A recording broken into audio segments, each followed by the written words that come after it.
guys, Christy here with Little Roots Ranch, and today we're going to talk about where I start my earliest of seeds. In prior years, this has been where I've grown all of my starts, and I run out of space real quickly. And one day, I was hoping it would be by this year, but it hasn't happened yet. But one year, or soon, probably by next year, I'll have an outside propagation house with heat mats that I can put down, and I'll start all of my seeds outside, and my family will be so thankful for that. But nonetheless, we're in my living room, by the way. This is my wood stove, which is the heat whenever we need it. And then, of course, especially with power outages, we get a lot of wind here in the winter, so it's really beneficial. But yeah, everything here can be purchased on Amazon. Matter of fact, I did purchase the lights and a lot of the trays from Amazon. The rack I purchased from Costco, but they're also on Amazon. Super easy. But yeah, so I'll go through. I keep some of my seed starting stuff. I've got random stuff on the top shelf, just bags, an old canner, and a box. So I think it's got egg cartons in it or something. These are from, was it Farmer's Friend? No. Yeah. What does it say on there? I believe so. But these are the 5-inch by 5-inch. 8 of these fit in a 10-20 tray. A 10-20 tray, if you don't know, is one of these 10 inches by 20 inches. But these can fit in there, or I do the soil blocks or whatnot. But so I've got those. And then this is my high-tech piece of equipment known as a waterer. I've used this one since, 2 or 3, 4 years. I've got 2 of them. I wonder if there's a date on here. 2019. Yep, that sounds accurate. And so I use this just to get water, because obviously my sink's over there, but my seeds are over here. And I get used to like how much, like depending on what the seed is, but like how many trays I can fill up per bottle. And I've been using it for a long time, so I just keep using it. I'm recycling, so these work great for me. Just old applesauce jugs. I've got 2 of them. And then here I've got like a little tray where I keep like popsicle sticks for labeling.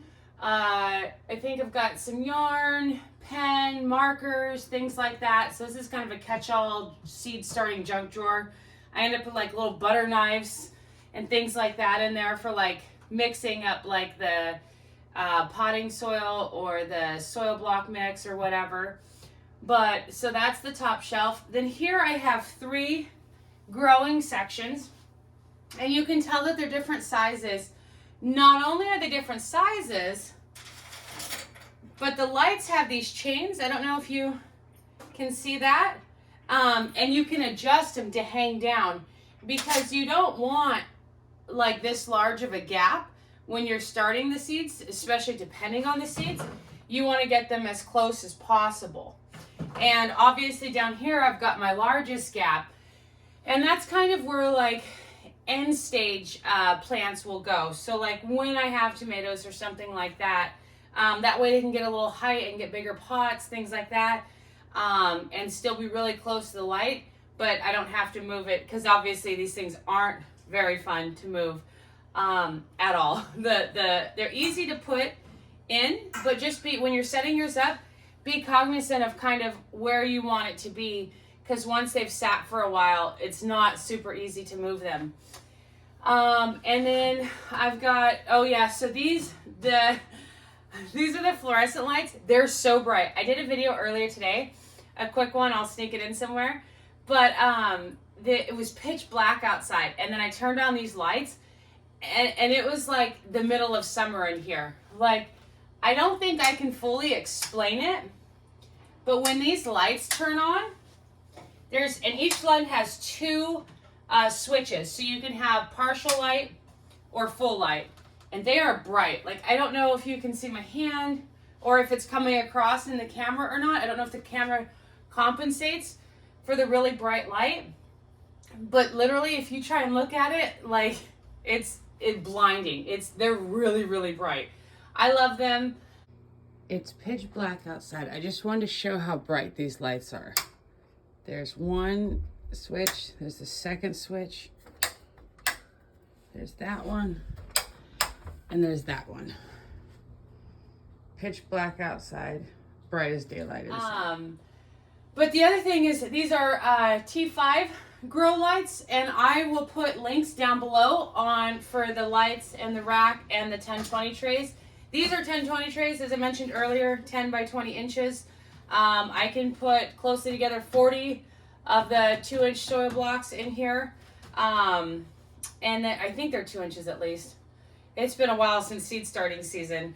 Or a lot of the trays are made to go in here or whatnot. These ones are from Greenhouse Megastore, purchased through Amazon, and they're made in the United States, which I like that. I'm trying to move away from using so much plastic. I still have a lot of stuff, and I obviously reuse a lot of things, but working on coming up with more sustainable alternatives. Hold on, I think my phone's ringing. Oh, nope, apparently I'm hearing stuff. But anyways, one thing to note, though, is that these trays are awesome, but as you notice how I had them was like that, and that's the most efficient way as far as lighting goes. Again, I would drop the light down a little bit or raise these up a hair. Here I don't have the chains hooked up on the top one. But as we all know, when you start seeds, it's never just a couple. And so you end up with way more seeds than you have the light for.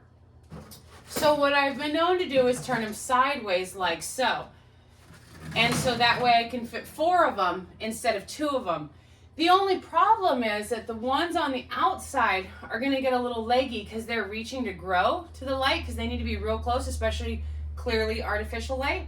And one way to mitigate that is by taking out the tray, turning it around, and putting it back in. And you'll need to do that every day, kind of midday or however long you're running your lights for.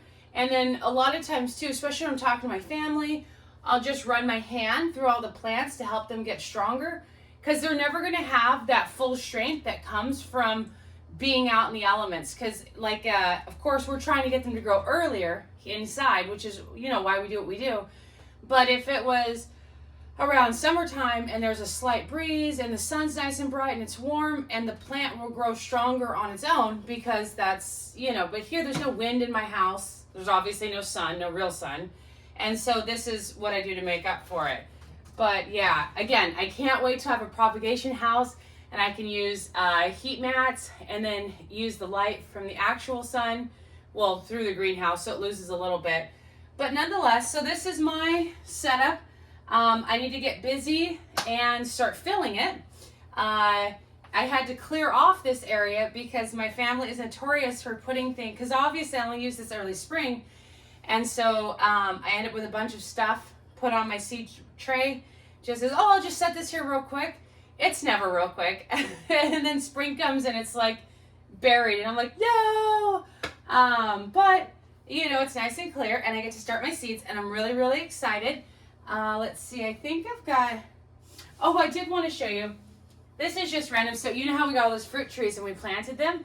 The kids are so cute. They painted these rocks. Like this one is for the Montgomery Sour Cherry, and see, really cute. And then Little Roots Ranch there on the back. And we had a couple rock painting parties. Let's see, I'll try and, I think, this is one I did. It's just purple and glitter, I don't know if you can tell. And it's one of those, 5-in-1 pear trees. So it's got all the 5 different types. So I just put all the names there.